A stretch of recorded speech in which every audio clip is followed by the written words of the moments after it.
Marcos, may bago na naman pong pasabog dito po sa People's Initiative.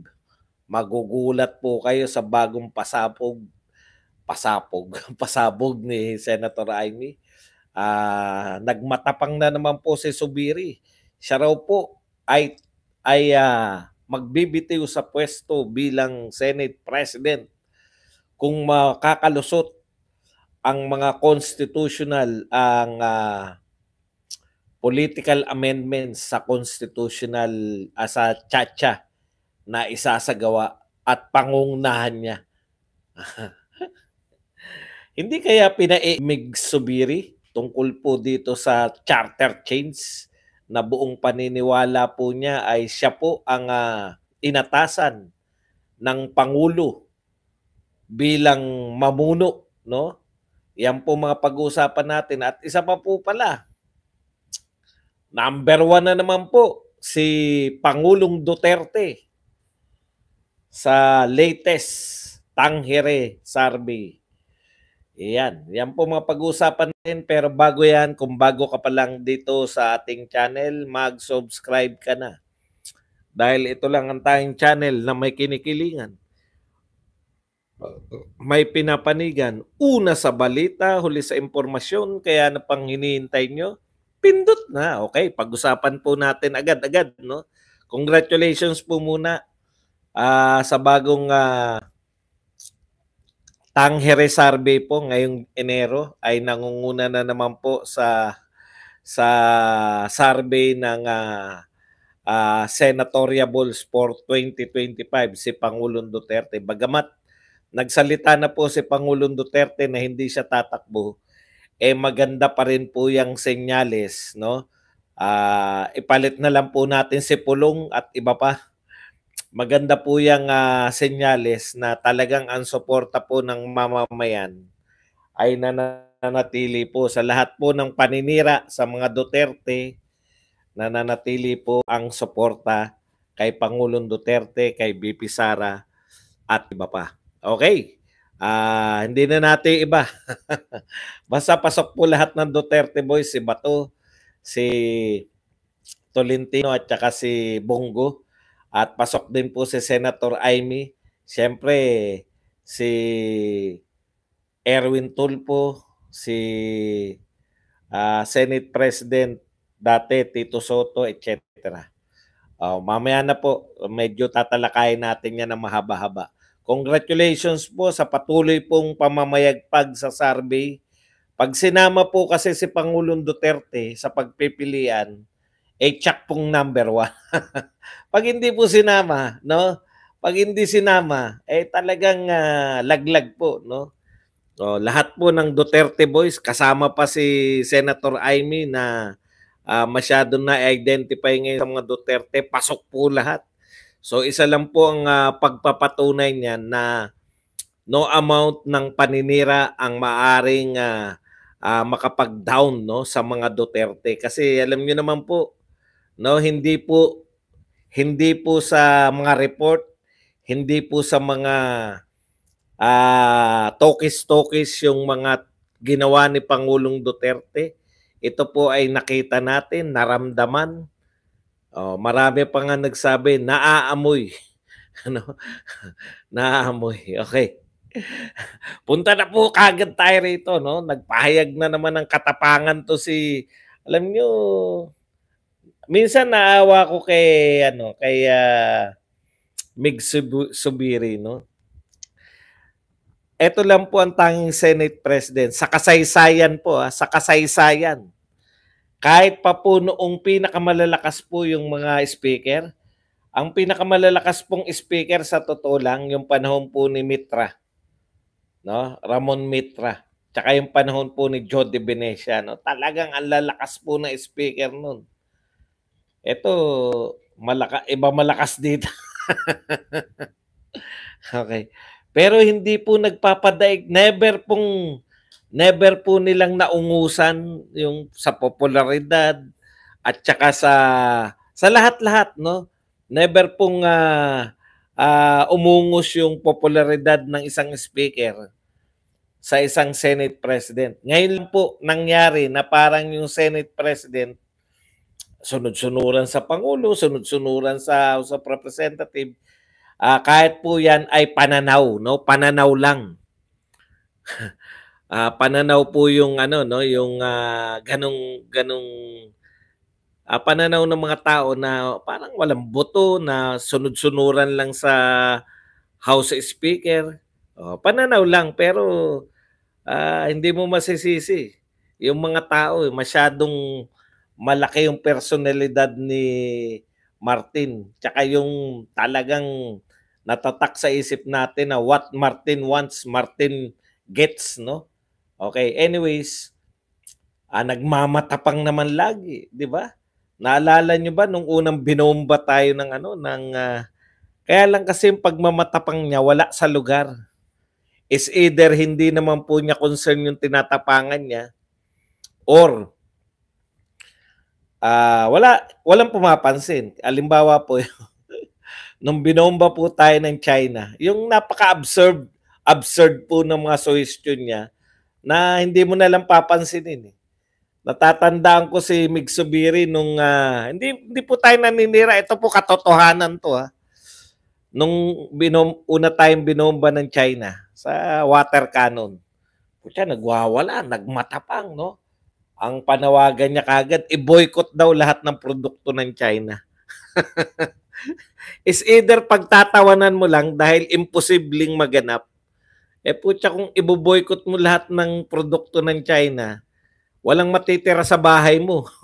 90%. Baka mahigit pa eh. Baka mahigit pa 90% yung lahat ng ating produkto ay made in China, no? Kaya nakakatawa, di ba? Wala sa hulog. Yung mga pronouncement na ganyan na wala sa realidad. Sinong makikinig sa'yo? Sino susunod? Putya, pag wala, iboboycott natin, wala na tayong bibilin. Maski yung plastic yata na lalagyan ng pagkain natin. Real talk po yan. Tapos eto, nagchachacha na ron, may People's Initiative na, nagkakagulo na, no? Wala pa siyang sinasabi. Until na yung in-announce niya na siya raw yung inatasan ng Pangulo.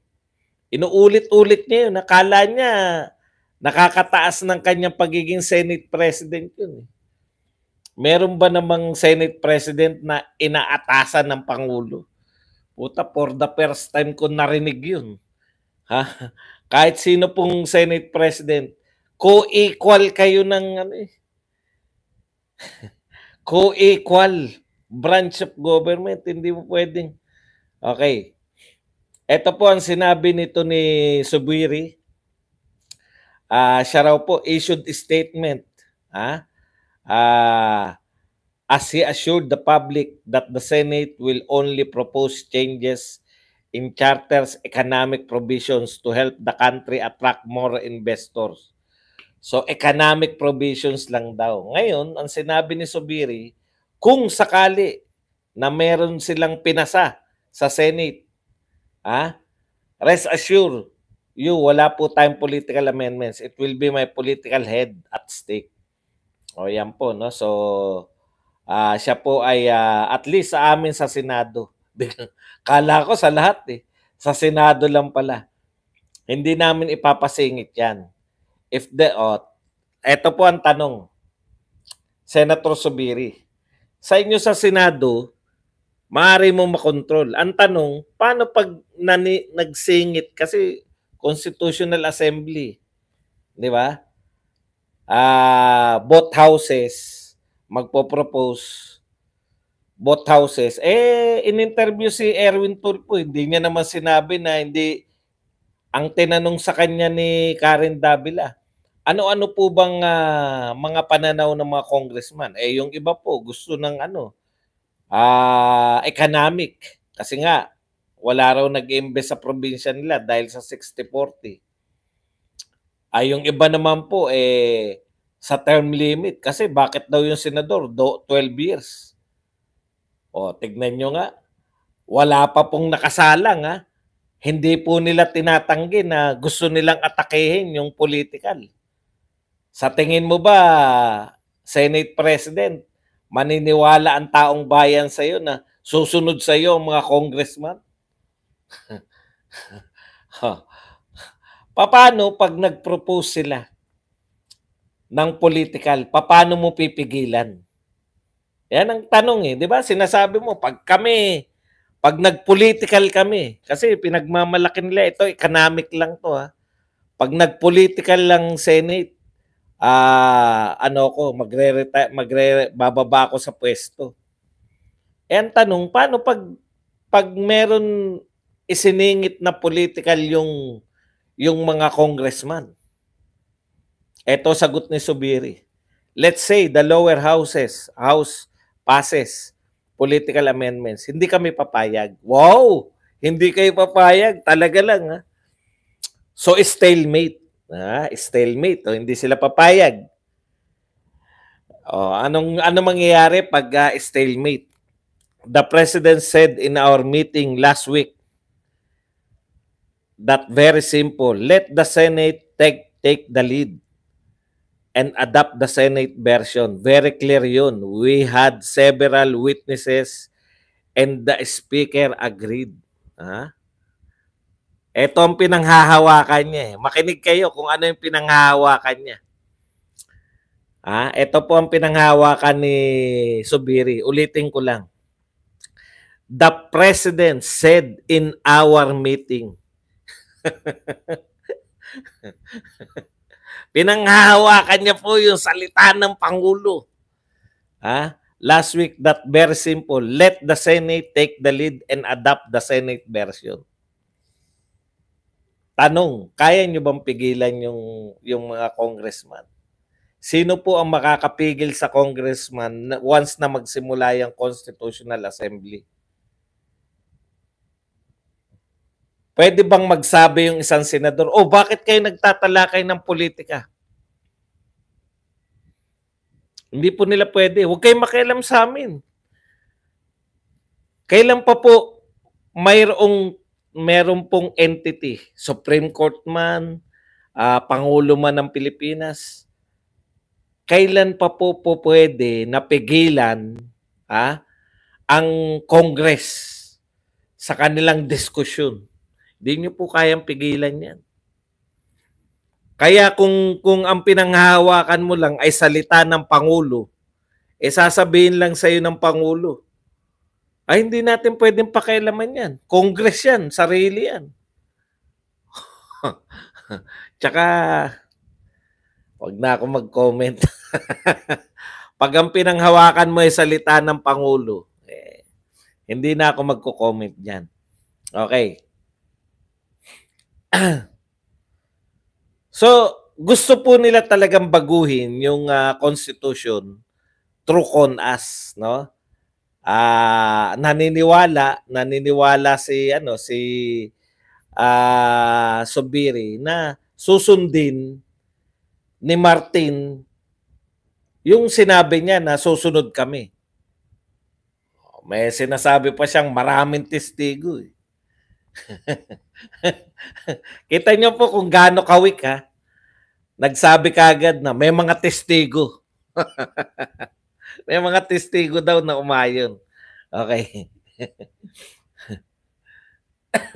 Eto ngayon. Paano yung People's Initiative? Congressman ay Senator Zubiri. Paano po yung mga People's Initiative? Ito sagot niya. Yung People's Initiative, hindi po natin alam ano ang pag-uusapan nila dyan kasi pag nakapun po ang Senado. Ito yung termino niya, pag nakapun yung Senado, pwede nilang buksan pati yung pagpapalit ng sistema ng gobyerno. Hindi maganda yon. Dapat alam ng taong bayan yun. So wala rin pala siya. Sabi niya lang, President Marcos does not support the campaign for People's Initiative. No? Di ba? Yan yung sinasabi niya. No? Hindi po sinusuportahan ng Pangulo ng Pilipinas yung People's Initiative. Siguro may nagtanong, paano Paano yung People's Initiative kung tinuloy nila? Hindi po natin alam ang pag-uusapan nila dyan. Kasi pag nakapon ang Senado, yun po ang kahulugan nila ng People's Initiative. Pagkakapon sa Senado. Pagtatanggal sa kapangyarihan ng Senado. So, ibig sabihin mga kapatid, pag may People's Initiative, nagtuloy-tuloy yung People's Initiative, malamang sa hindi matuloy yung pamumunuan niya raw na CONAS. No? Kasi mas malamang yung People's Initiative pag yan na-aprobahan. Ano po ba ang katotohanan ngayon sa field? Wala na po ba? Kaya nga ito, tignan nyo po yung pinanghahawakan ni yung pinanghahawakan po ni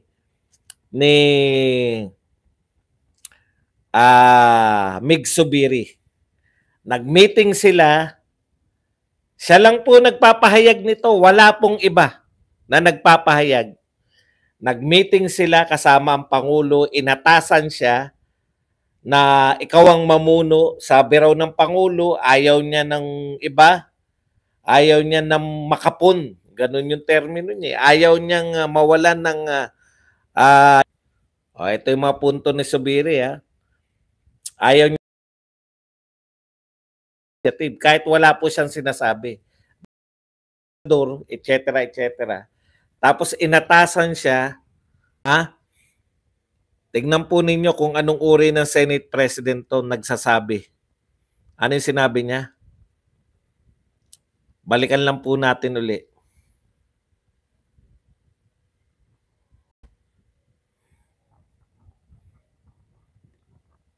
Okay. The President said in our meeting last week that very simple, let the Senate take the lead and adopt the Senate version. Alam niyo po, suggestive lang yan di ba? Hindi po pwedeng utusan. Hindi po pwedeng utusan ng Pangulo, ang mga senador, at ang mga congressman. Yan po ang katotohanan. Yan po ay naaayon sa batas. Hindi mo pwedeng panghawakan yan, Senate President Zubiri, na susunod sa iyo ang House of Representatives dahil sinabi ng Pangulo. Walang legal basis yun. Okay. Ang tanong ko ngayon, hindi kaya napapaikot lang si Zubiri? Kasi po magtatagumpay lang yan kung seryoso na sumunod yung other house. Ano po yung seryosong sumunod? Kung napatigil na po yung tinatawag natin People's Initiative. Ano po bang balita ngayon? Ito po ang balita ayon sa COMELEC, no? Magbatay po tayo sa COMELEC. Masyado ko nasisilaw dito sa Ayon po sa COMELEC, ito ang latest. Tuloy po ba yung yung People's Initiative? Basahin po natin yung sa Senate. Sa Senate sa nakatanggap na ang kanilang field office ng mga lagda para sa isinusulong na People's Initiative. So may mga lagda po na natatanggap na sila. Hindi po tinigilan yung People's Initiative. No? Ngayon, paano po? Akala ko ba nagkasundo na yung Akala ko po ba nagkasundo na si Senate President, si Pangulo at saka si Martin na susunod yung House of Representatives dito kay Mig Zubiri na parang mga tao na supporter ni Tambi yan. Na parang alam natin kasi sinabi mismo sa bibig ni Mike Abe na baka si Congressman Lagman lang at si Congressman Pulong ang hindi nakikisama diyan, no? Pinagtanggol niya pa nga yung PBA ni Nograles na parang raw yan yung parang Senate kahit saan daw pwede. Yun yung pagtatanggol niya. Tsaka yung 100 pesos, si Jam Magno naman, pinagtanggol din na yun daw ay incentive. Ngayon, bigla naghugas kamay na tong HOR. Ito po ang tweet dito. Nangantsaw pa eh. Ignorant DDS sheets were quick to assume that the Chacha signature campaign was led by HOR. Even accused Speaker Romualdez and Representative Migs Nograles were behind it. I questioned its legitimacy last week since there isn't a legislation yet for plebiscite, etc., etc. Okay. Pirma. Ito raw. Representative Lagman probed on the matter and found that it was not initiated by the HOR but by independent organization Pirma, who's been advocating for constitutional amendments since 1997. So yung grupo raw na Pirma, sila daw po yung nag-initiate nitong People's Initiative. Sabi ko, mantakin ko mang isipin, no? Kayo po, narinig nyo na po ba yung grupong Pirma? No? Narinig nyo na po ba yung grupong Pirma? Okay. Tapos nakalatag sila sa buong Pilipinas. Kabi mo naman pinagluloko nyo. Noong December lang eh. Sinabi ni Martin, sinabi po ni Speaker Martin na ang pag-uusapan na nila yung Chacha. Ipaprioritize yung Chacha, sabi. Sa January. Tapos sinabi rin ni Dong Gonzales, ito po yung senior. Wala pong kumukontra kay Dong Gonzales nung sinabi niya to ha. Okay.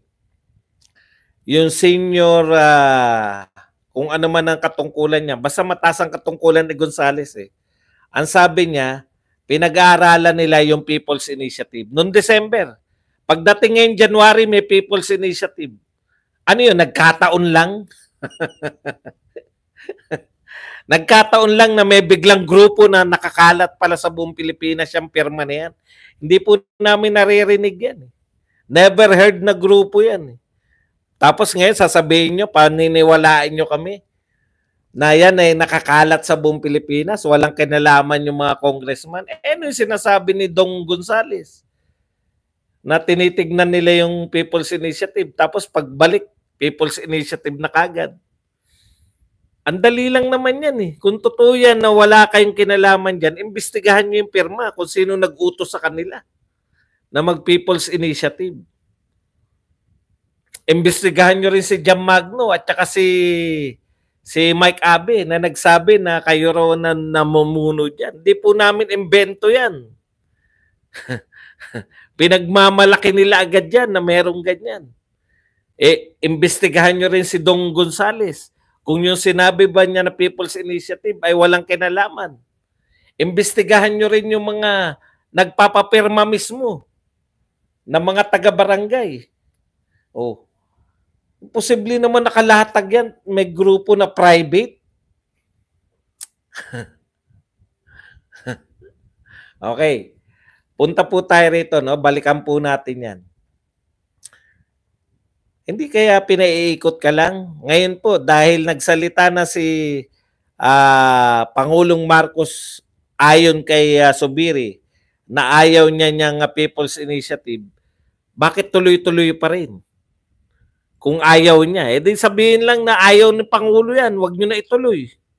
Tuloy-tuloy pa rin po. Alam niyo po kung anong binunyag. Ito po kumapit po kayo. Ito po ang sinabi ni Senator Amy Marcos. Anyway, bago ko sabihin yung binulgar ni Senator Amy Marcos kung sino talaga yung mga nagpapapirma na ngayon, no? Ito real talk tayo. Bakit maganda nag-expose si Amy Marcos? Una, senador yan. Ikalawa, kapatid yan ng presidente. Ikatlo, hindi nyo po pag-iisipan niya na gusto niya pabagsakin yung gobyerno ng kapatid niya. No? Never. Never nyo pag-iisipan. Kaya ito, paano nyo sisiraan si Senator Amy Marcos? Malamang sa hindi, paniwalaan to ng mga loyalista, no? Nagsabi na nga si Senator Marcos nagtataka rin nga ako, 'di ba? Yung mga Marcos loyalists na mas loyalist pa sa mga hindi Marcos. Tinapat na nga kayo kung kayo po marunong makaintindi, no? Yung mga nagsasabing sila ay Marcos loyalist. Kung meron po kayong some sense ng yung common sense lang. Tinapat na kayo ni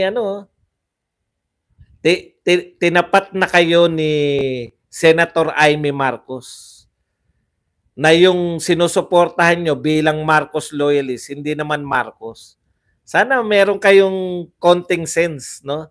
Dahil si Amy at saka si Bongbong, yan talaga naghirap para ibangon yung pangalan ng mga Marcos. At yung sinasabi ni Amy na hindi ka naman Marcos, yan yung pinagbibintangan mismo ni Amy na sumisira ngayon sa admin. Di ba? Yan yung hindi pala admin. Teka muna. Bura-bura. Tao lang. Yan yung sumisira sa unit team. Patuloy na paninira sa mga tinukoy niya na nga. Di ba? Si Martin Romualdez. Okay. Kung magagalit yung loyalista kay Amy Marcos dahil kinakampihan nila yung hindi naman Marcos, problema na nila.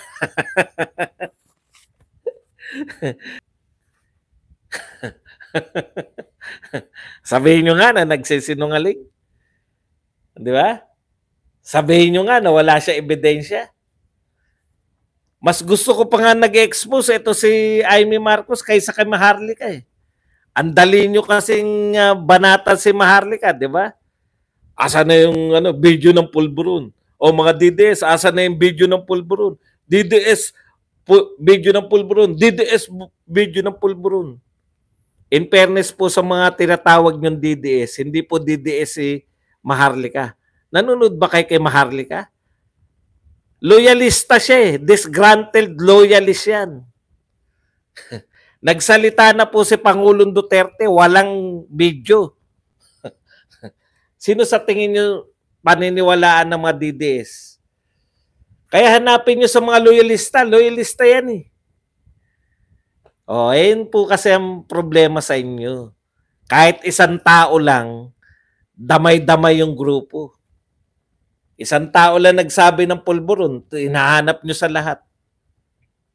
Okay, eto na po.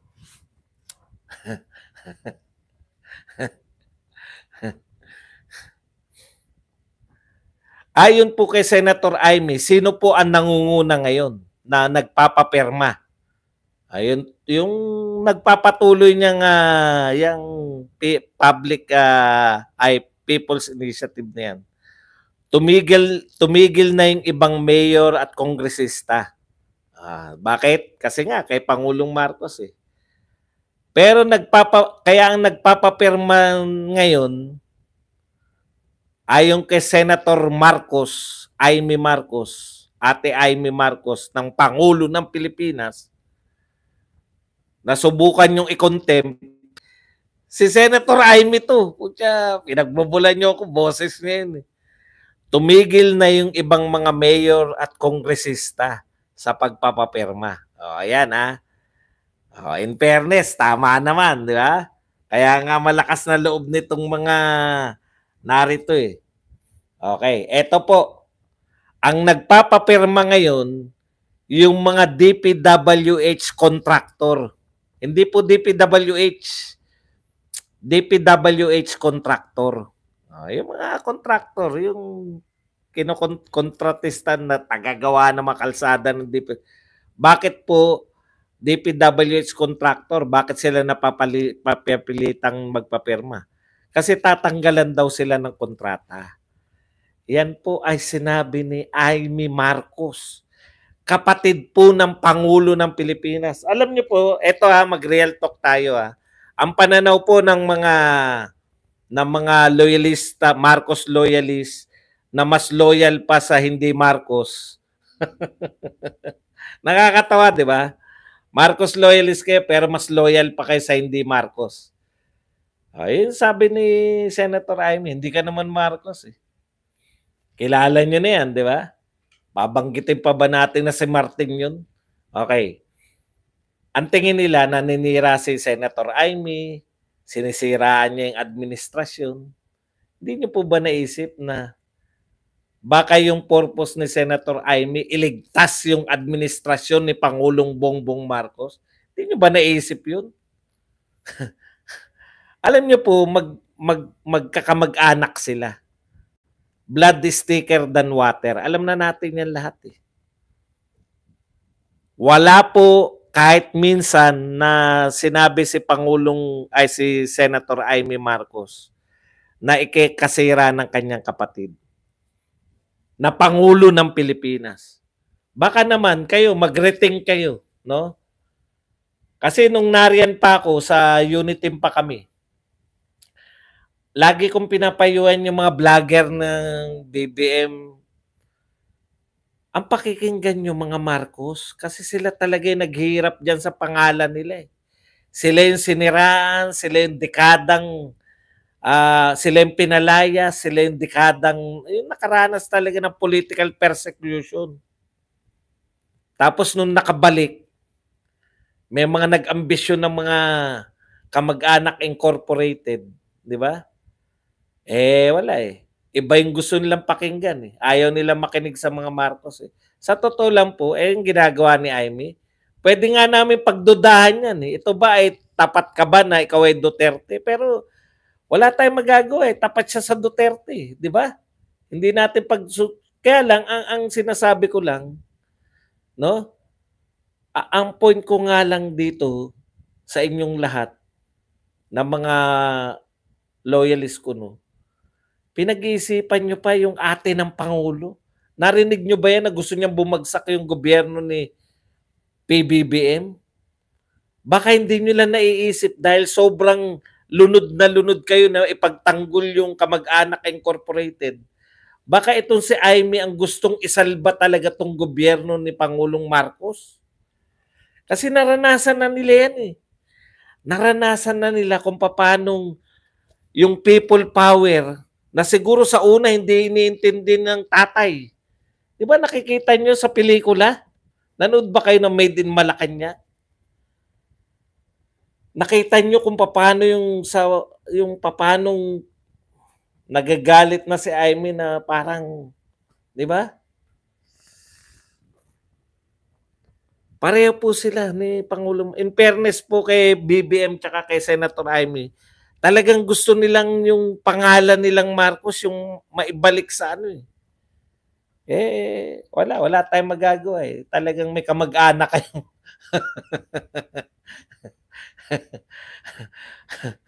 May kamag-anak kayong pasanin eh.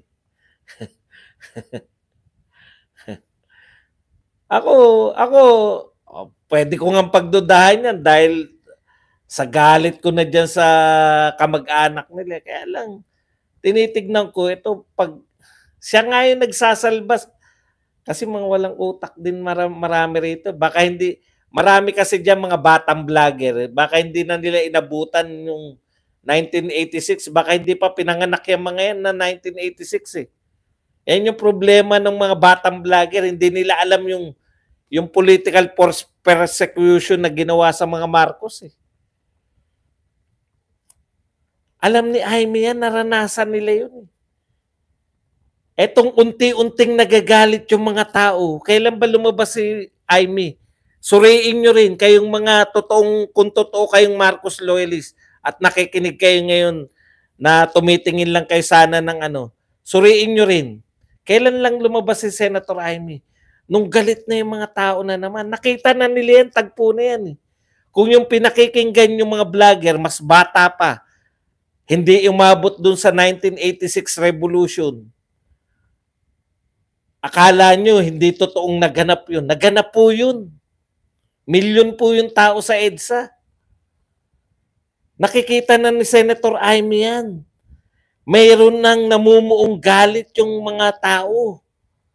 Ayaw, alam niyo yung pag nakaranas ka nun, kayo yung people power, Siguro marunong naman 'tong mga si Senator Amy, ayaw niya mangyari yan sa kanyang kapatid. Kaya kayo mag-isip kayo, hindi yung si Senator Amy pa binabanatan niyo. Siya na nga yung may concern sa pamilya Marcos ngayon. Hindi niyo ba naiintindihan yun?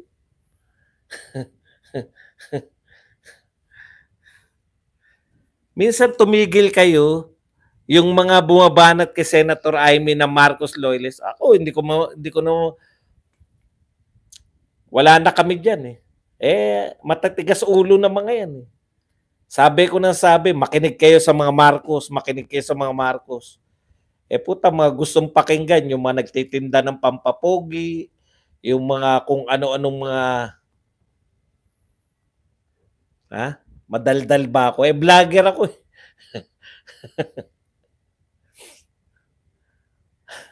Tama naman yung Ram, naroon na nga tayo, di ba?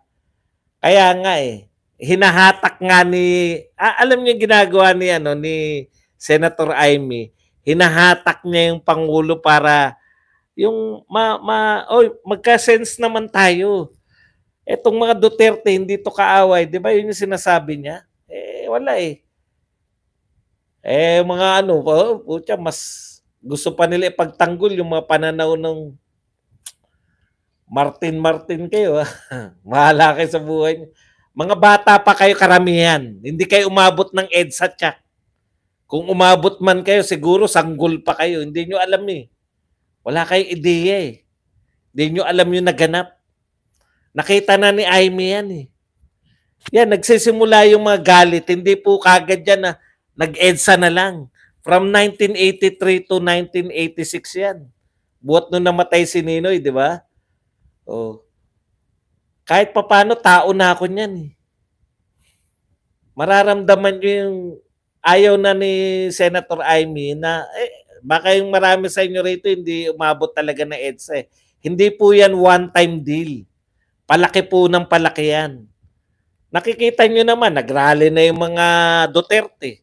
Nagrarally ngayon yung mga chopper. Akala nyo ba ano lang yun? One time lang yun? Puta, lahat ng matindo sa rally ni Duterte, nabitin. Gusto na uli. Di ba? Hindi naman ikaw tinutukoy ko, Valderrama. Tinutukoy natin sila.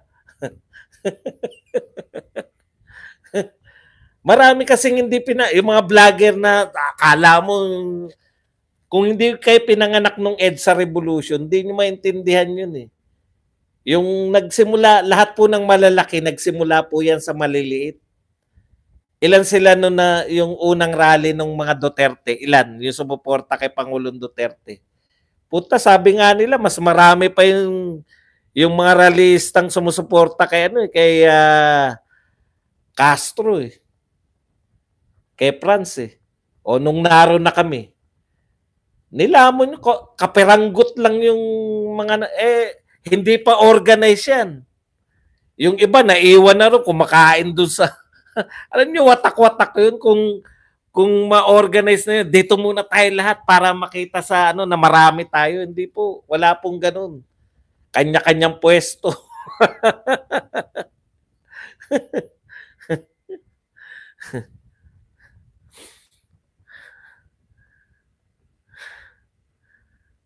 Yun yung point natin na unti-unti po yun. Ayan, katulad niya, mga driver. Dami niyan. Siyempre galit yan, may mga kamag-anak yan. Tapos yung mga nabuwisit na dyan sa mga, yung mga naapektuhan ng mga OFW, mga sa taas ng presyo, pag nagsama-sama yan, akala nito mga bagong vlogger, mag-tokis lang sila na mag-tokis. Makinig kayo kay Amy kasi naranasan nila mag-people power sila. Hindi nyo naunawaan yung yun yung point namin eh. Akala nyo lang, madadaan natin sa tokis yan. O zero na yung ano.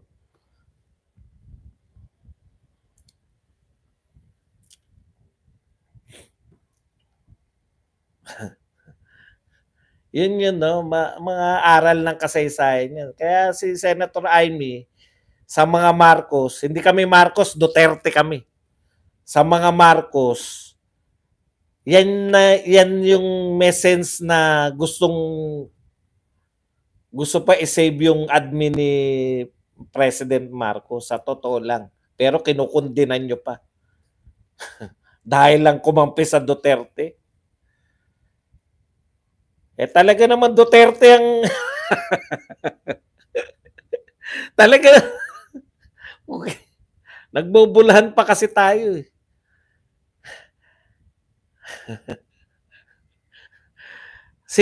Hindi nyo po kayang siraan yung mga Duterte. Katulad din po yan ng ginawa ng Dilawan. Dekada nilang siraan yung mga Marcos. Hindi rin. Nakabalik rin ng mga Marcos. Ngayon, sisiraan yung mga Duterte. Kararanas lang namin ng Duterte. Pwede nyo ba, magtanong nga kayo, mag-survey kayo. Magtanong kayo, sino mas gusto nyo? Lahat ngayon, kahit ngayon, maglakad kayo dyan, kahit saan. Siguro, mga 8 out of 10